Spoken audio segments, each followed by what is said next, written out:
আজকে আমি আমার গানের ঘর তোমাদের সাথে শেয়ার করবো। আমার গানের ঘরে তেমন কিছুই নাই, খালি হারমোনিয়াম আমার কিছু সাজানো জিনিস আছে। চলো দেখাই। তাও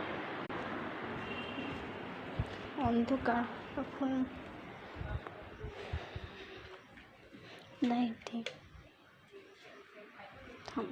দেখে দেখো, এই যেটা গানের ঘর আমার। ঢুকলাম, এখানে সোফা আছে বসার জন্য, টিভি আছে, চলে না। এখানে উপরে সফট টয়, আমার এখানে ক্রেস্ট আছে। আমার হচ্ছে 3টা ক্রেস্টই গানের। আরেকটা ক্রেস্ট আমি হচ্ছে স্কুলে 3rd হয়েছিলাম একবার, তখন দিয়েছিল। আরেকটা ক্রেস্ট ভেঙে গেছে, মানে বাসা শিফট হওয়ার সময় নিচ থেকে উপর হওয়ার সময় পড়েছে, মানে ভেঙে আমি কাঁদছিলাম অনেক। তোমরা বলতো আমার গলায় এরকম কেন? আসলে আমার কাঁদছি কিছুক্ষণ, আমার প্রাইভেট ছিল, আমি যাইনি, যে মা যেতে নাই, তাই আমি কাঁদছি এক্সপোর জন্য। একটা ড্রয়ার আছে, একটা আলনা বাবার জামা রাখে। এখানে হচ্ছে একটা আলমারি টাইপের, এখানে অনেকগুলো ফুল গাছ। আমার দাদি কামিজ পরা যেটা সবুজ কালারের না, ওটা। এই ফুল গাছটা বেলি ফুল নাম। এটা আমার দিদির বাসায় গানের ওখানে সবসময় হারমোনিয়ামের উপর দিয়ে রেখে পাচ্ছি।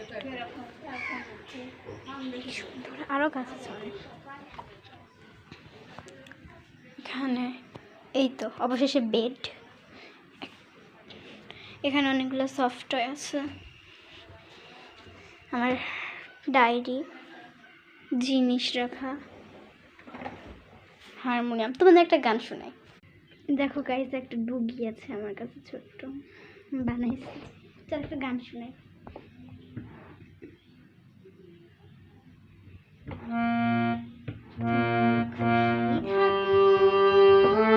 আমার পানে চেয়ে থাকো, আমার পানে চেয়ে থাকো, তোমার আঙিনাতে বেড়াই যখন, বেড়াই বেড়াই যখন, খুশি থাকো। আর গেলাম না, নাহলে ভিডিও অনেক বড় হয়ে যাচ্ছে। তোমাদেরকে একটা কথা বলবো, তো এই ঘরটা এত সুন্দর, শখের ঘর আমার। আমি এই ঘরে প্রায় 1 মাস ঢুকিনি বলে ভুল, ঢুকেছি, বাট গান করি।